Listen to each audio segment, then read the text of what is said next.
thank you again to the Guild Complex. We'll be dropping links to them in the chat. Please check them out. If you can help them out, please do. We couldn't do this show without them. And in other news, you can now find Exhibit B in the same place you find your emails and you play solitaire with friends. The internet.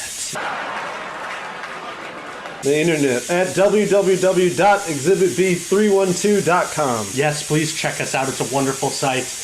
Many a lot of work into it. Author bios and yes. Author faces. All of our former presenters are on there. You can follow that to all of their wonderful work they're doing now. Please check it out. Last thing before we get into the show proper, I'd like to acknowledge the fact that we're on stolen land, the result of acts of genocide perpetrated by the government of the United States of America and white settlers. I acknowledge the complexity of myself, a black man, doing a land acknowledgement statement, but I do it as an act of solidarity between this nation's most oppressed peoples. The land was, is, and forever will be that of the Potawatomi, the Kickapoo, the Peoria, Miami, and the Sioux. I use past, present, and future tense because Native people are still here, thriving and surviving. Indigenous people are leading voices in the struggle against white supremacy, environmental justice, and police brutality. To find more info about the land that you're currently on, we're going to drop some websites here. Okay, so let's get started, and tonight we're going to have artists from all over this great land. We're going to have Los Angeles. We're going to have Los Angeles. We're going to have Memphis. We're going to have Pennsylvania. But first up tonight is going to be Cody Lee. Cody Lee is the author of The Everys. His work has been featured in The Rumpus, Hobart, 3AM Magazine, and elsewhere, all sorts of places. He's the daily editor of the Chicago Review of Books and lives in Los Angeles currently with his wife.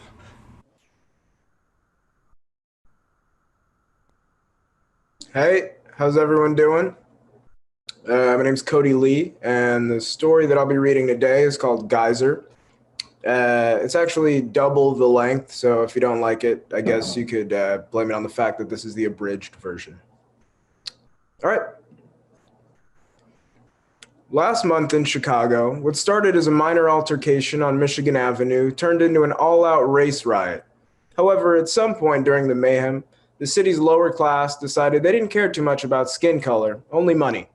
So, the proletariat focused all their attention on the upper class, and when the smoke cleared, the 1% had become the 99% and vice versa.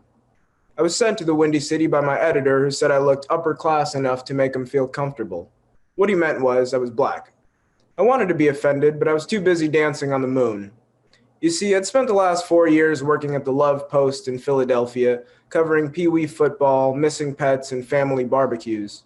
So, when asked to cover a revolution, a real revolution, there was no way I could turn it down. The only contact I'd have would be our janitor's cousin, a Mr. Nathan Cromwell. Apparently, he lived with his wife, Lil, and their 2-year-old daughter, Diamond. When I arrived at Midway Airport, I was surprised by how wildly crowded it was, specifically with black and brown faces. It turned out that, like me, many of them were in need of a taxi to a neighborhood called Gold Coast. 30 minutes later, I was in a cab driving down Cicero Avenue. Along the way, I looked out of the window at all the decrepit half-buildings. It seemed as if they'd belonged to an ancient empire. I counted 23 liquor stores before coming across a single cafe and 17 checks cash signs. The weird thing was, a vast majority of the people entering these establishments were white. As I got closer to my destination, I began to notice a contrast in color. Where a moment ago, drab, boarded-up storefronts complemented the grass, easily mistaken for sand, were now massive, all-glass Whole Foods that inside resembled pinball machines. The sky had brightened too, and all those white, pockmarked faces had magically received a heavy dose of melanin.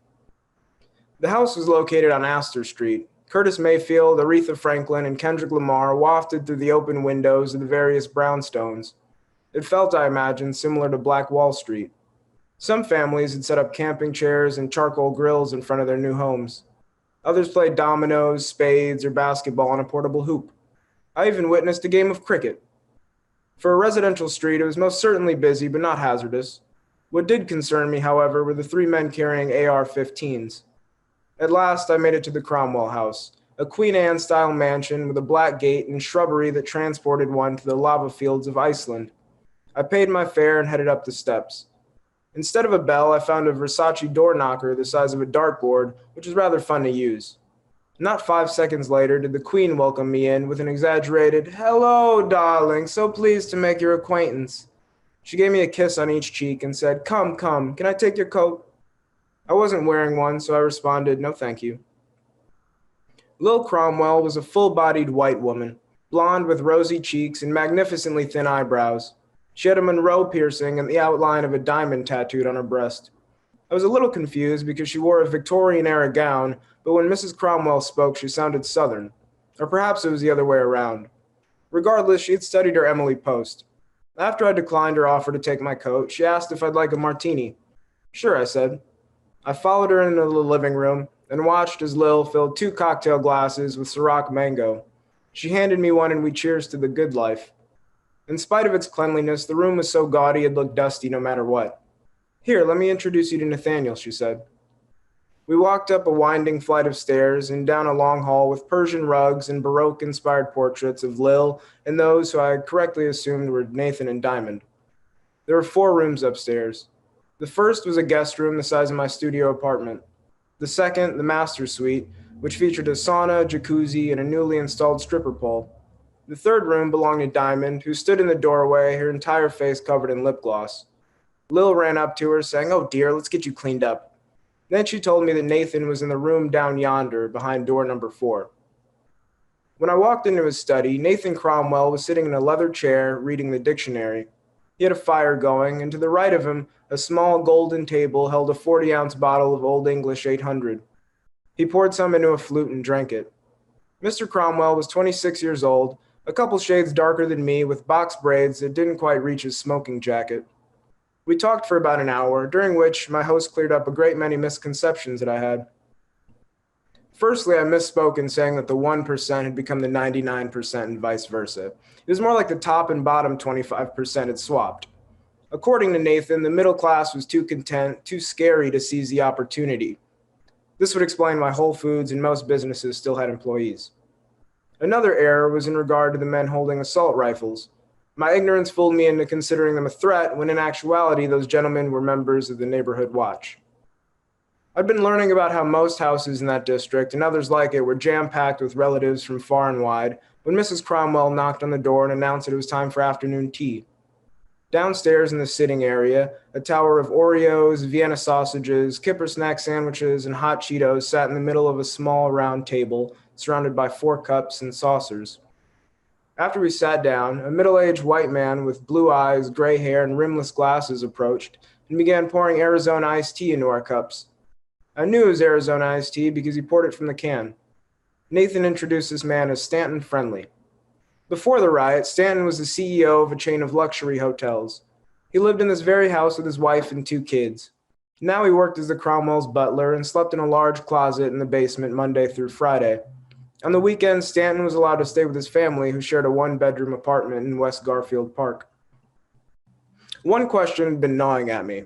How on earth did it happen? I mean, literally, how did Nathan and Lil move into this house, and how did the money get into their account?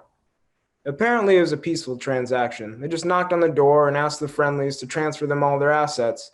They reasoned that if it wasn't them, it'd be someone else who more than likely wouldn't be so kind-hearted. A couple hours later, when Stanton presented us with dinner, I was hesitant to eat it. Not that it looked spoiled, it was just that if I had to give all my stuff to a couple of strangers, I would definitely poison their food. Lil told Stanton that since I was there, he should prepare something special.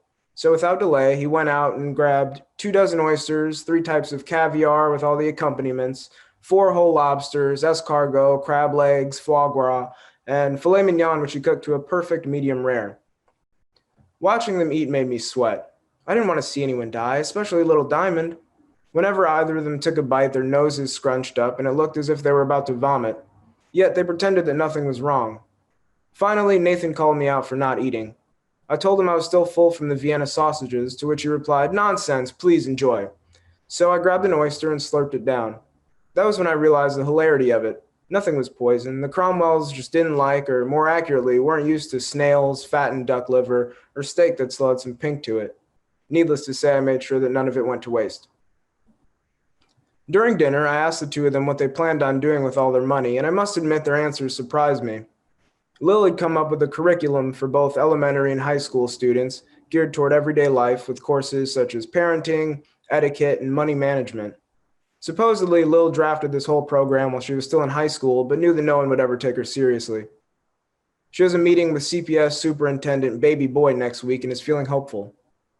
Nathan's plan sounded cliche at first. In fact, after no plan, it would have been my second guess. He intended to start a record label, however, the logic behind it was quite brilliant. He said, just think all these ex-celebrities like Chance the Rapper or Chief Keef, for example. They're nameless. No one even remembers they exist. But they have the proven ability to make money, so I'm going to track them down, pay for whatever studio time they need, and give them a chance, no pun intended, to have their voices heard again. He used the term passive income 4 times during the full explanation. Nathan also reasoned that true art came from struggle, and no one knew struggle like those that had nothing, gained a bit, then lost it again. When dinner was over, Nathan suggested we smoke a cigar in his home studio. He wanted to show me the song he'd been working on. Lil told us that she would put Diamond to bed and join us momentarily. The studio was in the basement next to Stanton's room. It was compact, but had brand new equipment and a comfortable couch that I took a seat on while Nathan played the beat and grabbed 2 cigars out of his humidor. It took me until actually smoking the thing to realize that this wasn't tobacco. He went into the booth and I could hear him inhaling through the speakers. He sounded like a real rapper, but then he started rapping and it dawned on me that Mr. Cromwell didn't have a real bone in his body. I knew it from the moment I saw him, and the missus, well, she couldn't decide whether she wanted to be British royalty or a Southern belle. It was embarrassing, honestly, and all of Chicago was doing it. Those civilized, whole food shoppers were nothing but liars, murderers, and thieves. Lil wasn't going to change any citywide curriculum. She considered Ciroc Mango poured into a martini glass a martini, and there was no way Nathan could run a business. At one point, when we were in his study, it took him 5 minutes to think of the word perturbed.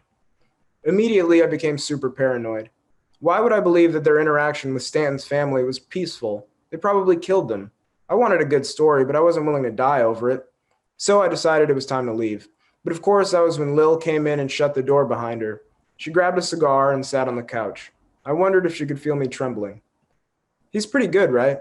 Her accent was gone. I mean, I think he'll make a better executive, but he likes coming down here, so I let him have his fun. Until this point, I hadn't listened to the lyrics. He rapped in a basic millennial mumble, and I couldn't understand everything he said, but what I did catch went something like this. Should've been boiling for a minute, yeah. Nobody took niggas serious, yeah. They ain't think we'd do it, ayy. Then we fucked around and we did it, bitch. After a few minutes, I said that I had to use the washroom. I got up, walked out of the studio, headed upstairs, and left without so much as a text goodbye. It's been 2 weeks since I went to Chicago. A lot has happened since then. Lil did have that meeting with Superintendent Baby Boy, and I'm excited to say that the new curriculum is a go. Starting next year, students will learn how to file their taxes, when to stop having children, and of course, the proper way to shake someone's hand. It'll be introduced to the elite schools first, then make its way south and west before time leaves those kids behind again. Nathan stumbled upon G. Herbo at a car dealership. He went there to buy an Escalade for Diamond and spotted Mr. Herbo working as a porter. Nathan told him all about his idea and how he'd love to have him over for tea. The next day, G. Herbo banged that Versace door knocker and became the first artist to sign under Mr. Cromwell's Diamond Records. His first single, The Struggle, was released last night and has already reached the #1 spot on Apple Music. Stanton was given a promotion. He's still the Cromwell's butler, but now also works as Diamond Records' Director of Finance, as well as Nathan's personal tutor.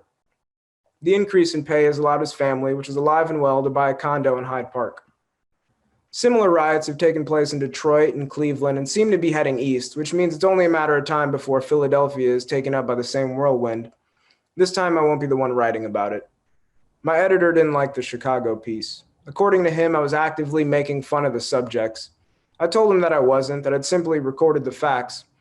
And if you paid attention to what I was saying, actually, I said, you'd see how radically inspirational. He cut me off. Look, I don't care if you want to make fun of these people, all right? I'm right there with you.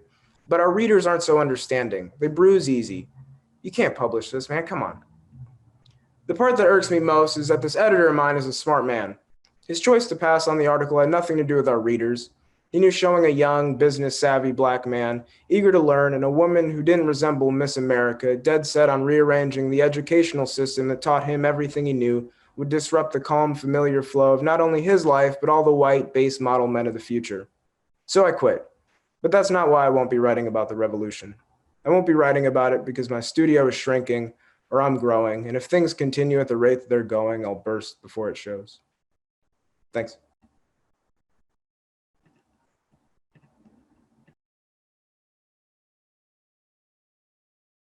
Thanks so much. Once again, that was Cody Lee. You can find him on various social medias at Cody Lee Chicago. He's on the Twitter, on the Instagram.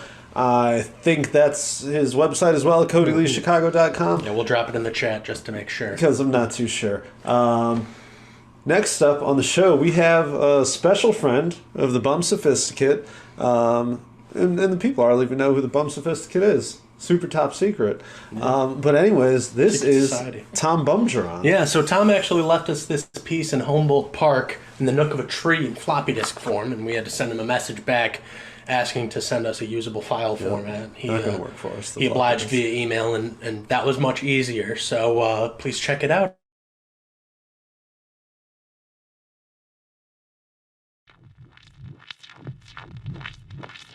Aspic, Bumblebee, does it? You found in my mouth is upside down and strawberry syrup from behind my nose. My code red 4 days and still it back there. It results crimson down my chin and we sang our favorite murmurs jingles in each other's faces.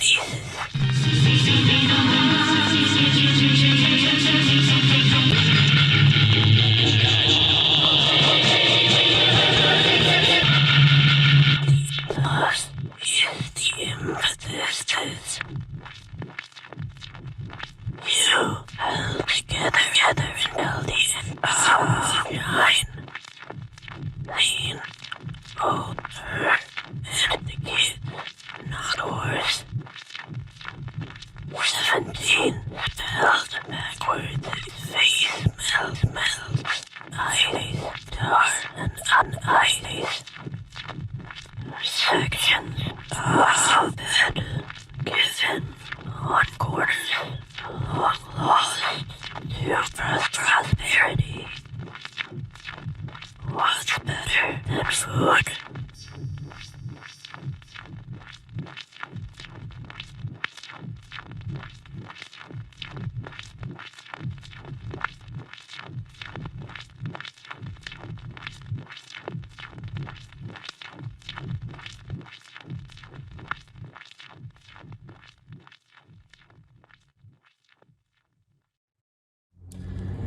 Hey y'all, I am still out here. Everybody has went inside. Jim and Ian are not answering their phones. And there is a dark entity in the end of the alley. And it seems to want me to come towards it. If they don't pick up in about a half hour, I might. Anyway, here's Monica Prince.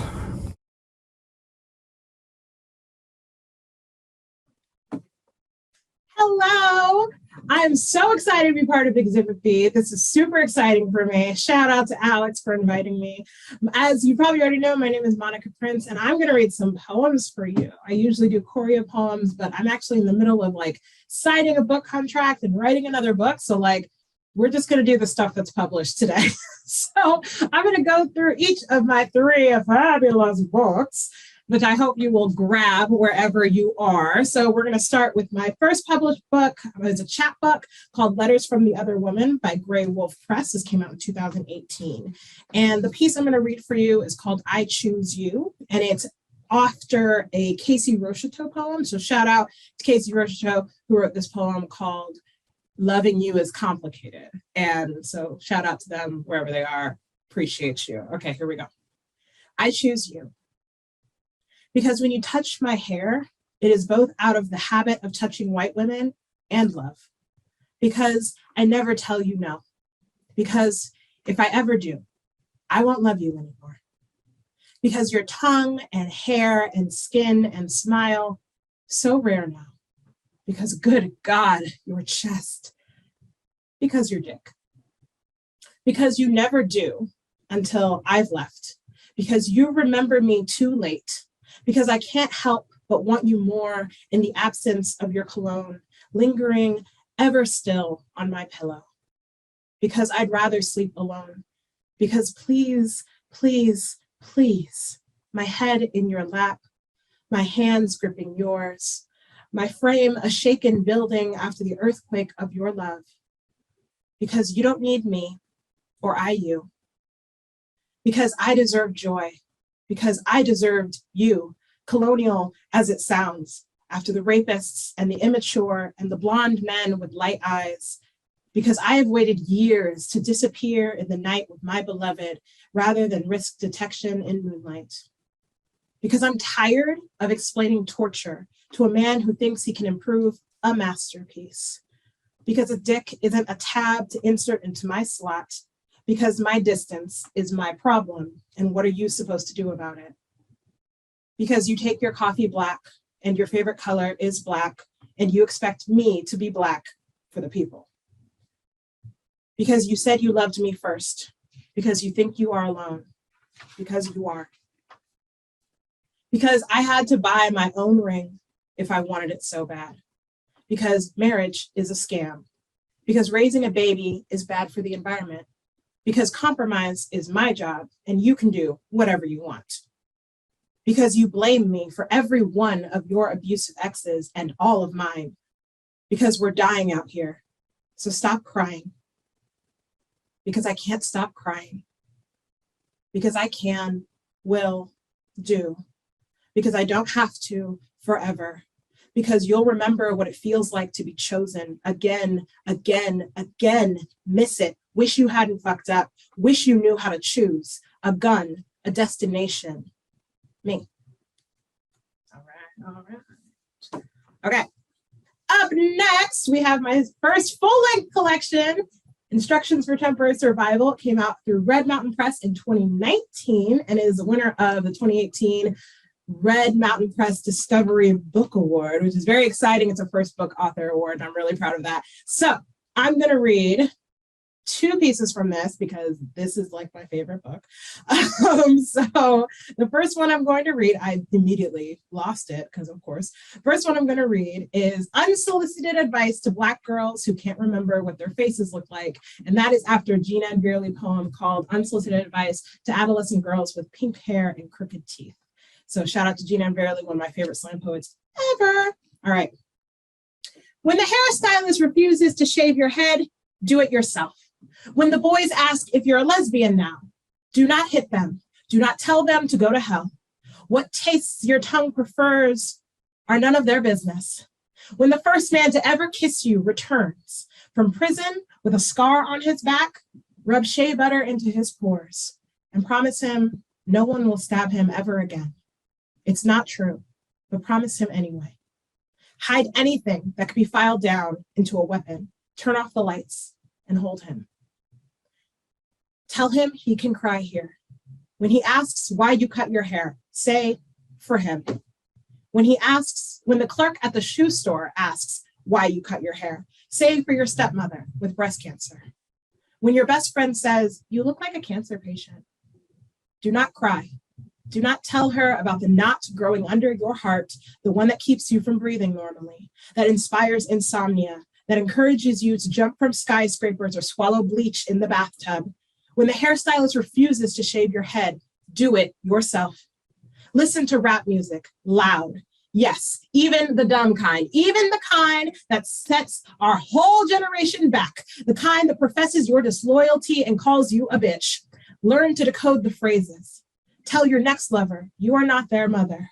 neglectful, sometimes mean, always leaving the stove on. And you are not their sister, pregnant and distracted, holding an unlit cigarette over the empty crib. And you are not that 8th grade teacher or that cop that pulled them over for not wearing a seatbelt. You are not their old flame who cheated on them, or that woman who raped them at 17 when they still believed in virginity. If you are to love someone, learn to make lobster and serve it with the broccoli you finally learned to like. Open your own wine bottles. Don't be scared of your face. Remember what it looks like. Practice using words like majestic and freedom regularly in conversation. When the hairstylist refuses to shave your head, do it yourself. Use a mirror. When you take a family photo and all the children have the same haircut, tell your mother to be proud. Tell her your hair is not a political statement. Tell her you're tired of being raped and being told it's not your fault. Tell her you're tired of being mistaken for powerless, so you wear hoops like bracelets and heels high enough to kiss Venus. Tell her to cut her hair too. When you buy your clippers, splurge. We do not do cheap clippers in this household. When someone you love asks to borrow them to shave her head, let her. When someone else you love says they can't love you without hair, quit loving them. Enjoy discomforting white people. Do not buy a wig. Never quit staring in the mirror. Wait. Buy bigger mirrors. Dance naked to Janet Jackson and get a tattoo in a place no one will see. Remember, happiness is a process, not a destination or a lottery ticket. Dark red lipstick softens the initial shock of attending the world stage without a tangible crown. And on that first day, expect to shudder, to suffocate under the weight of perceived imperfections, to notice insecurity shaped like a sister's insincere I love you, to count the pops in your hips as you fall into the splits. This is just another way to say you're scared. Good.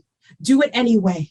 Call it courage. Take kickboxing lessons. Train yourself to throw knives and learn to use a lighter. Not a cheap one, more like a blowtorch. Burn down other people's wisdom. Even this, you're only as broken as whatever broke you. And it's okay to love yourself and want someone else to love you too. Shaved head, big hoops, red lips, and all. Burn everything. The fear, the lost friends, that recipe claiming lobsters don't scream when you place them in boiling water.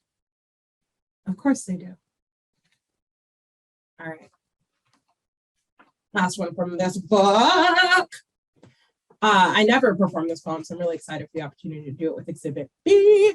This poem is called Successful, and my trigger warning for this is this has a suicidal trigger warning. This is for Alice Alsop, who was one of the founders of Right About Now, which is a slam poetry collective in Houston, Texas.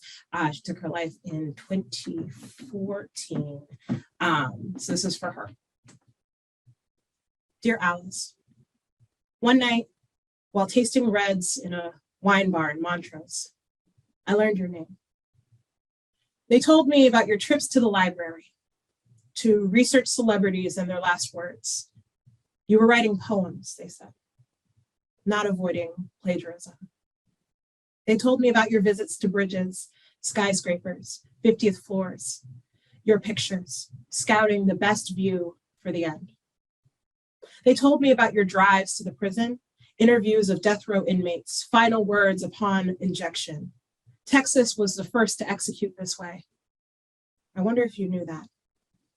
Mostly though, they told me about the morning you broke into the new football stadium, still under construction, how no one saw you. They said you scaled the bleachers, took a picture for the view, and jumped. Alice, I want to say that I know what you knew. I want to say I get it, what it feels like to stand on a library's rooftop and memorize the horizon, how to calculate enough pills to stop a heartbeat, to briefly entertain this rush hour scenario, accelerate headlong into the median, no seatbelt. I want to say I know how it feels to wake up alone, having passed out in the kitchen, what loneliness does between blood cells, the itch of dysphoria and lethargy, how you couldn't get it out of your skin from between your toes, how it felt when you kissed the ground. But here's the truth, Alice. Elegies always felt romantic to me, like missing someone through language turns tragedy into beauty, but there's no romance in suicide, only seduction, envy, regret. This grief is borrowed. Only after you died, I asked how you lived. On the edge of where I first heard Alice, you built a slam poetry collective. Every Wednesday, poets spit into a mic engraved with your name. They miss you. They told me about the way your poems danced across Avant-Garden's open air back patio, that your loss made them ask how they could have saved you. We both know you're unsalvageable. Maybe that's cruel. When artists suffer, their skin doesn't fluoresce. A sign on their back doesn't flash, save me, save me, save me. Every time a poet commits suicide, another goes to therapy, enters an ER with one arm and fingers squeezing blood, tells a friend where the rope is hidden. I used to believe art is supposed to hurt, that internal bleeding is just a symptom of artistic temperature. We are not the same, Alice. Execution echoes, consideration calms. In other words, you become the poem, I write it. When women attempt suicide, they succeed less often. But you did, thinking the only way out was suicide. But I want to stay here, stay alive, write a little longer. All right. My last poem for y'all is also one I never got to read, so I'm really excited about that. So this is from How to Exterminate the Black Woman, which is my latest publication from Pink Books. It is a choreo poem, and a choreo poem is a choreographed series of poems. It includes dance and music, slam poetry, art, parkour, yoga, all kinds of cool stuff. Art, yoga, parkour, all kinds of cool stuff. So like if you have never seen one, get at me. If you want to read one, buy my book. If you want to talk about them, get at me. Let's talk about it, because this is like my favorite thing to do. So the premise of How to Exterminate the Black Woman is there's a Black woman named Angela who walks in the beginning and she performs a poem, and she sort of has this realization that the world doesn't care about her. So she fractures herself into 6 different emotions. And those emotions are fear, new, expectation, loss, silence, and fury. And this poem is Silence. This is the first single poem after Angela has broken into pieces. So Silence is on stage by herself, and she's performing this poem for all of you. So I'm going to read this for you. It's called Legacy. The only time I heard the open palm of a man's hand skip town on my sister's cheek, I was asleep in her new bed. I remember she didn't cry. The night before, we made spaghetti and meatballs with a Caesar salad. I only eat well in her home. We finished a bottle of wine, watched 3 hours of television, and slept in her room with the door locked. Men have a history of arriving unannounced in our family. My brother was an accident. The divorce, a surprise. My latest breakup, like a child tossed into the freezing deep end. I lied earlier. I pretended to sleep when the front door opened with his key. She slipped from the covers, wide-eyed, still. I watched her listen for him in the living room, the kitchen, the bathroom. When he tried the bedroom door, she didn't flinch when he started shouting her name, voice tinged with anguish. She went to him, closing the door behind her, trying not to wake me. I didn't hear their conversation, but I heard the slap. The moment my sister turned to stone, rooted to the anger of a boy trying to be grown. Beat her, Harpo was advised, and she'll mind. Not my sister. Women have a history of brandishing weapons in my family. My mother hurled a curling iron at my father's skull. My grandmother aimed a .357 at a burglar caught in her kitchen window. My wine key is tattooed to my palm. When I opened the door, I was not surprised to find her already standing over him, knife in steely grip, breathing evenly. He cowered, the first real fear I'd ever seen in him. She spoke like a grave, deep and unwavering. Leave. Our legacy lives in the steady pulse under my sister's wrist, thumping a drum we've never seen. The first time is the last time. I remember she didn't cry or ever speak of it again. you. I'm so honored to be part of this. Thank you all. I can't wait to see everybody else's performances. This is so dope. Thank you, Alex. Thank you, everyone. And I hope you enjoy the rest of the show. Woo! Okay, that was Monica Prince. Thank you again, Monica. That was wonderful. And right here we have How to Exterminate the Black Woman, a choreo poem. That's her most recent book that she released and the last one she read from. But this is only one of the 3 of the Monica Prince collection. Yeah, we'll drop the links right in the chat. Please check them out. Check out one. They make all wonderful 3 gifts. And once again, Monica Prince teaches activist and performance writing at Susquehanna University in Pennsylvania. She's the author of How to Exterminate the Black Woman, a choreo poem, along with instructions for temporary survival and letters from another woman. She's also the managing editor of SFWP Quarterly. Her work appears in Wilderness, the Missouri Review, the Texas Review, the Rumpus, Madcap Review, American Poetry Journal, and elsewhere. Our next performer, also very close to the show, went to the School of the Art Institute Chicago with the whole Exhibit B team. Happy to call him a friend. And also, artist Jose Nateras. Yeah, Jose, currently in LA, originally from Chicago. As Jim said, MFAW, graduate at SAIC. Also went to Loyola, Chicago. Great school, awesome, go Ramblers.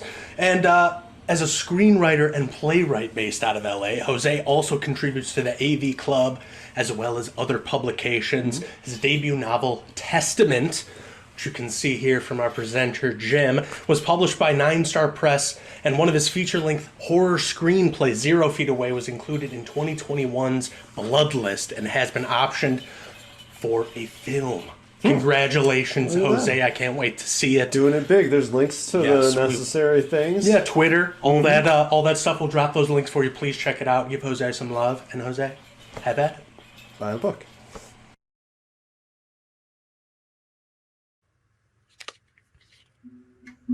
He smiled and turned the key in the ignition with a click.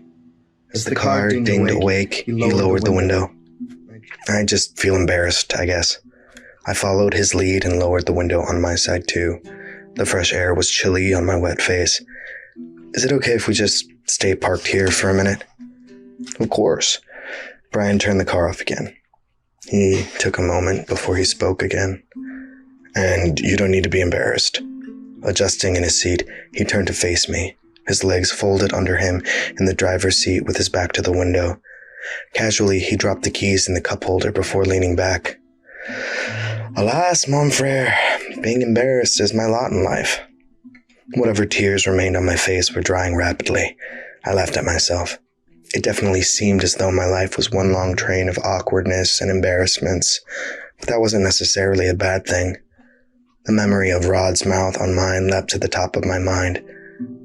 Shit, I didn't get a chance to tell you. Tell me what? Brian looked at me expectantly. He was starting to smile in a curious way that made me feel flushed and stupid. Dude, are you blushing? Did I ever mention Rod? Rod? The chef dude from work? Yeah, man. He kissed me today, at work.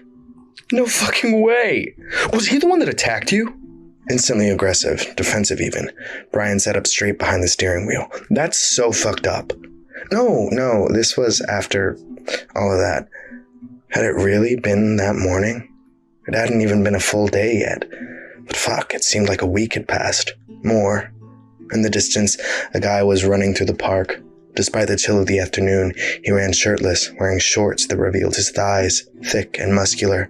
He was pale. He was still far away.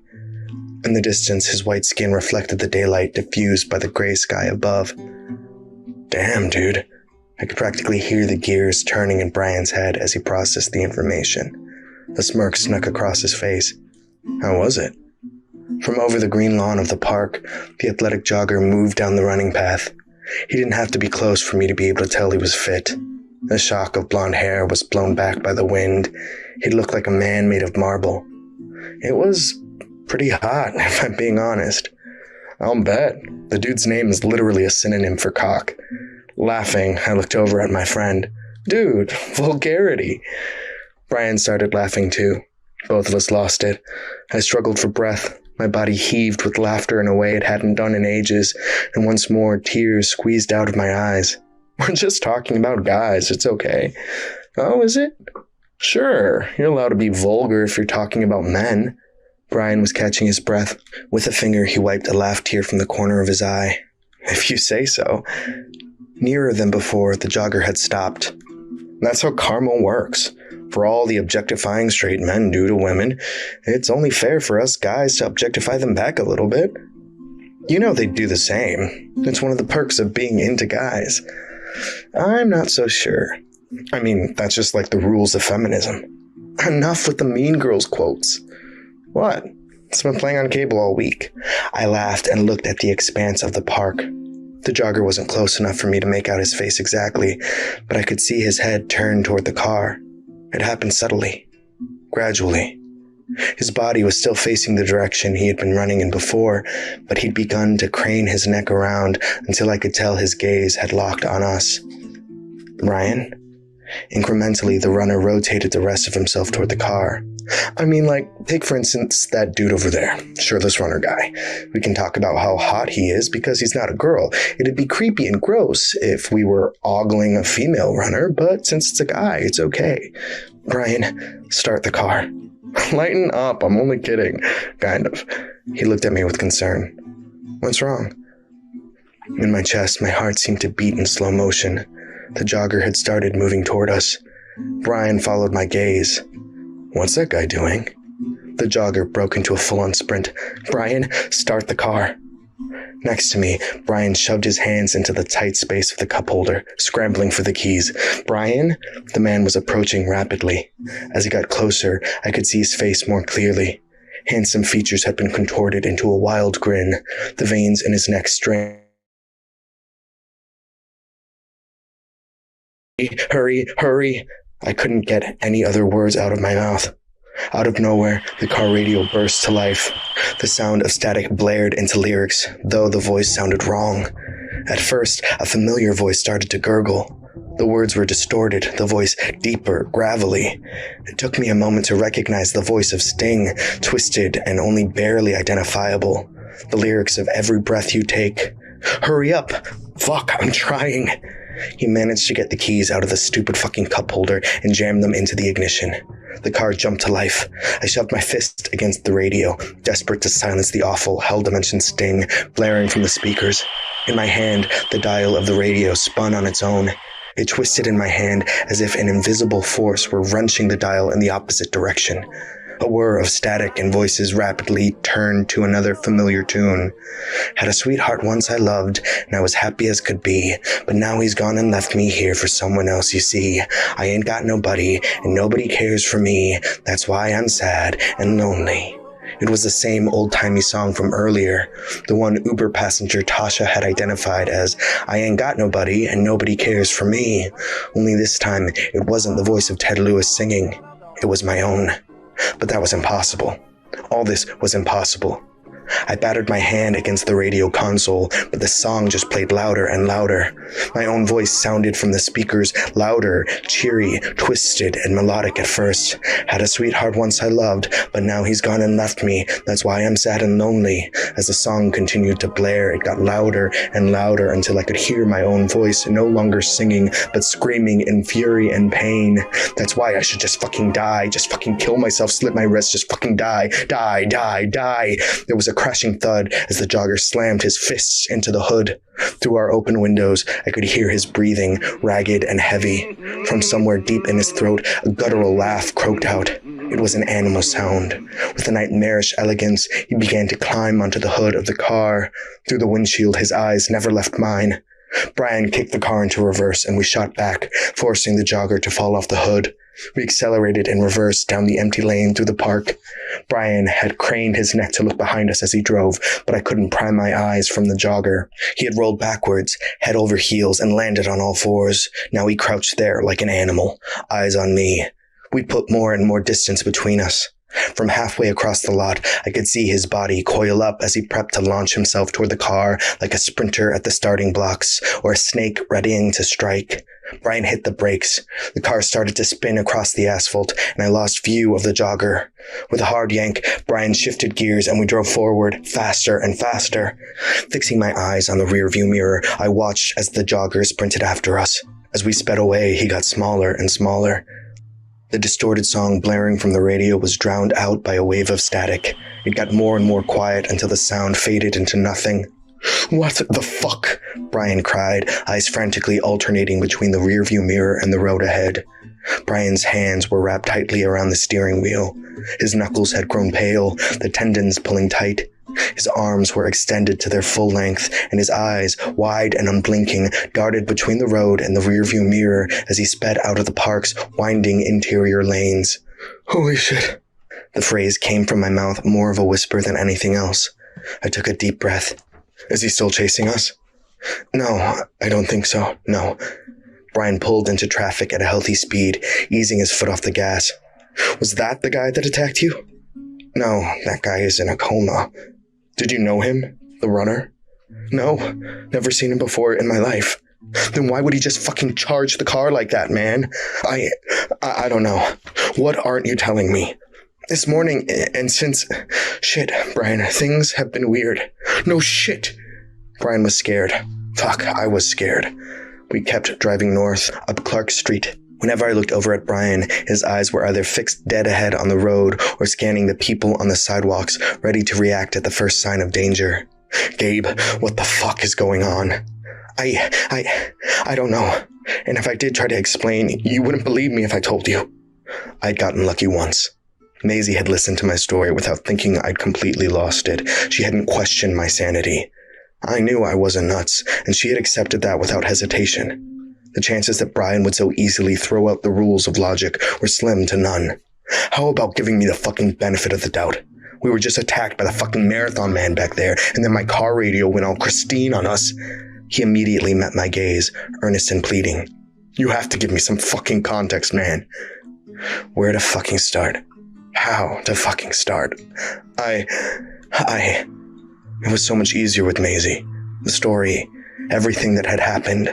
I had needed to tell her so badly that I hadn't thought twice about how to say it all. But now, with the adrenaline still coursing through my veins, I didn't know what to say. "Start at the beginning," he said it tentatively, gently. "Please?" "This morning, I went to work," I faltered. It was as though I had something stuck in my throat. It was hard to swallow. "The Sentinel Club is a creepy fucking place." "Yeah, nice, but creepy." "Right. I had heard stories from people, thought I'd seen things, heard things, felt things." Brian's words rang in my head. Nice, but creepy. So many things can be nice and creepy, pretty and deadly, alluring and destructive, all at the same time. I hadn't been back since before. Yeah. Well, I don't know. I just went about opening like I normally do. "And, Gabe, what happened?" "We opened for breakfast service and this guy came in. He lost it. Snapped. I don't know. He attacked me, but it wasn't just that. The things he did, it wasn't possible. You know the tables we have in the Rosebriar room? The big-ass wooden ones? Yeah, he lifted it over his head like it was nothing. He threw it so hard it fucking crashed out the window and landed on Michigan Avenue. How? I don't know. But it wasn't just that. It was his voice, the way he moved, the way his body twisted. I can't even describe it. I think I get the picture. And ever since, weird shit has been happening all day. I've gotten strange phone calls. Stuff has been moving around on its own. Then that guy. It was all so much. I sunk down into the passenger seat. Breathing became harder. I turned my face toward the open window and inhaled a gust of cold November air. This is all so crazy. I know, but you have to believe me. I'm not insane. I'm not crazy. I'm not making this up. I believe you. Fuck. With one hand, he pointed through the windshield at two deep, fist-sized dents in the hood of his car. How could I not believe you? Brian continued to drive. I looked over at him, grateful. But what does it all mean? I don't know. The car moved north through the city.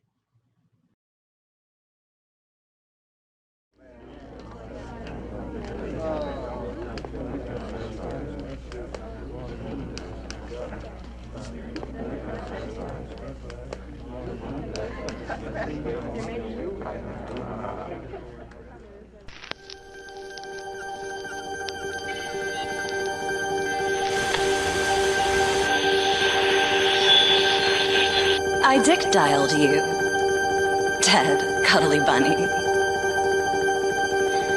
and stumbled upon the scene of an emotional murder. I became an accessory after the fact. You accessorized me with the personal ornaments of your victims. I couldn't resist the indoctrination into my own moral prison.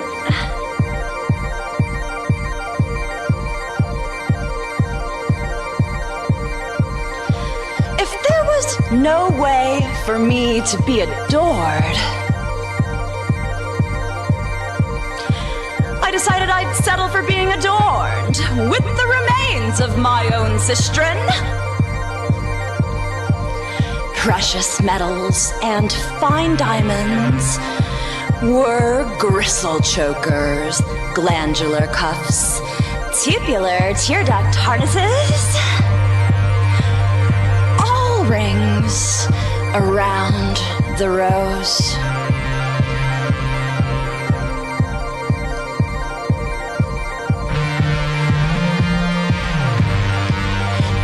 No way for me to be regarded as a complete human being.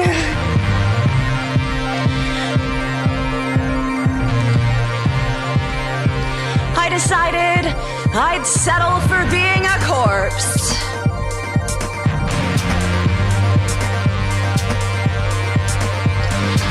So accustomed to settling for less, I settled for death.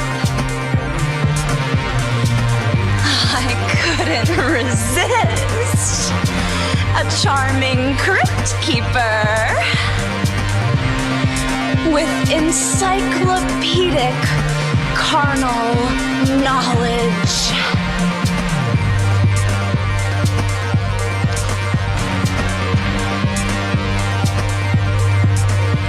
If a lie is as good as the truth, I decided I'd settle for believing it.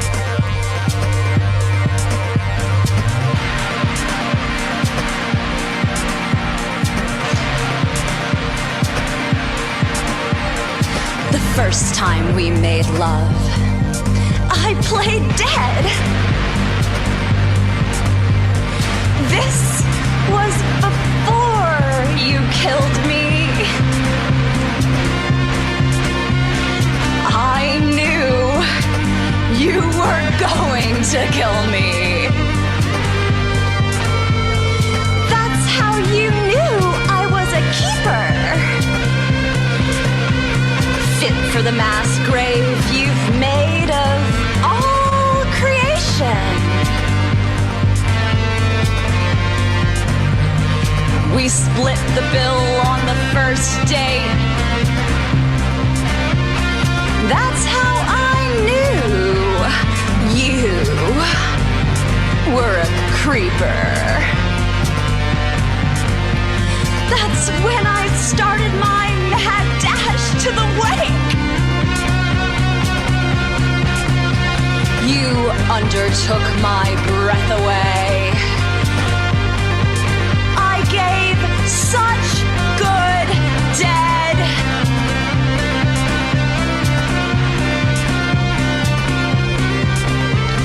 It wouldn't be long before you kept my head on the nightstand by the bed.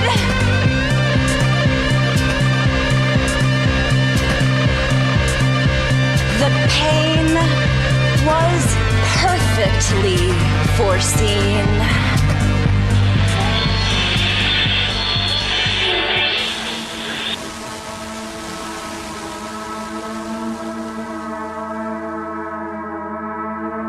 It would appear as though the surest way to your heart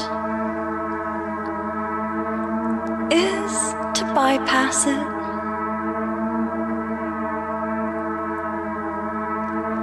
To go right for it.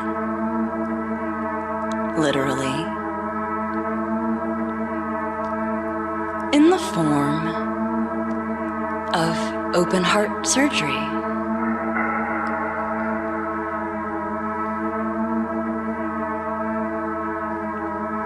But I'm no doctor. I have no expertise on the matter.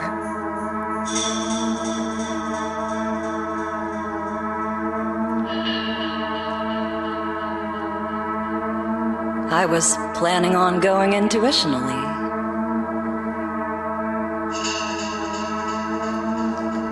This model seems most appropriate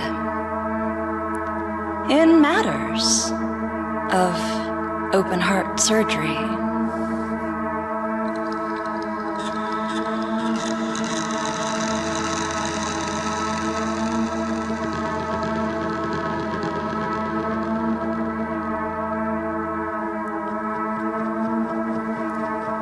I hope the probability of a botch job is okay with you.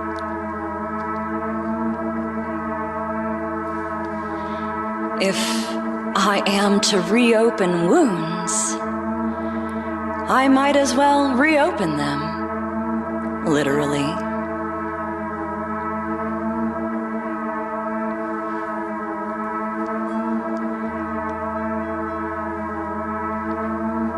I'll give you the botch job of a lifetime.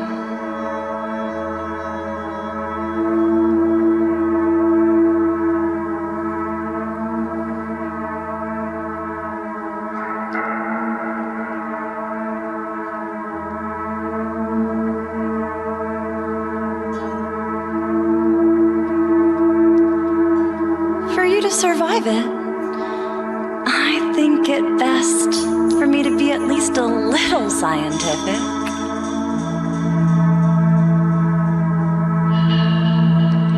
Would you like general anesthesia? Or would you prefer to be present? I'm no expert, but I can assure you the experience is not pleasant.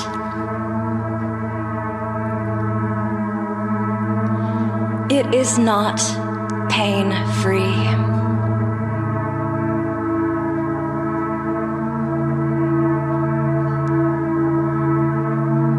If you're present,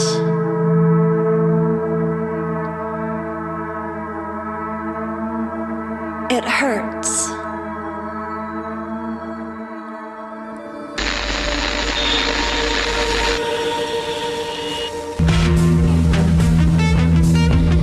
Despite antibiotics and pesticides and homicide attempts, I survived you.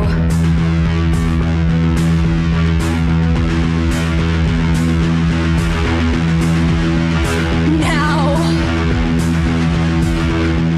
I have to kill you. I won't feel bad about it. I won't stop with just you.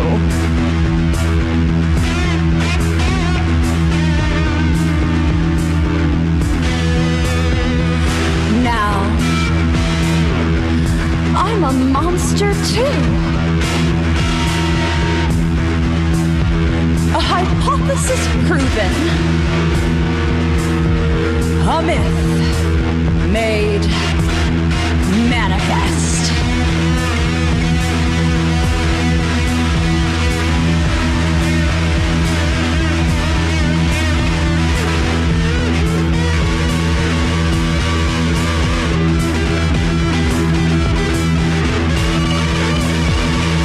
So many men to turn to stone. alone. So little time in the day.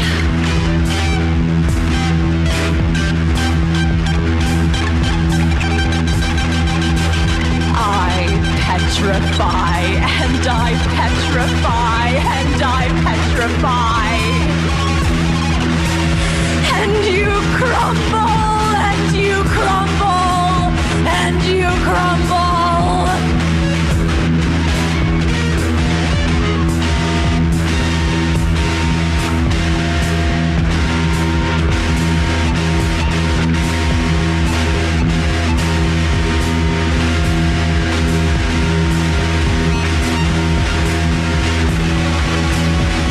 A murderess's work is never done.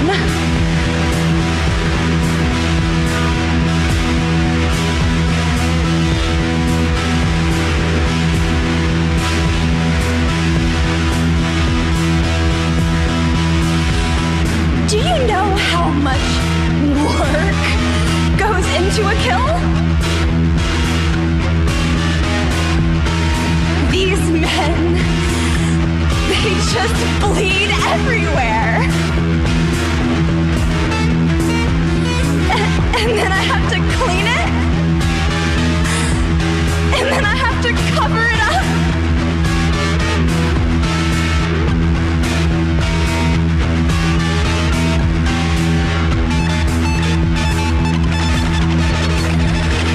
Do you know how much work goes into dumping a body?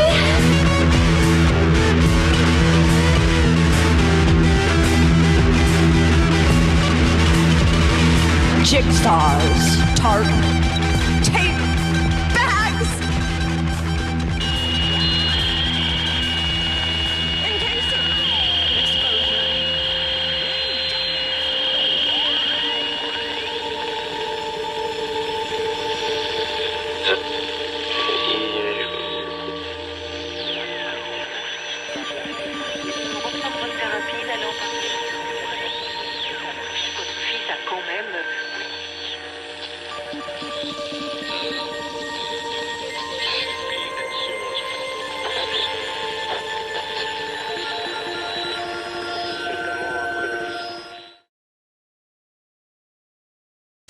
All right, that was Kim Vodicka. Thank you so much to Kim for being part of the show.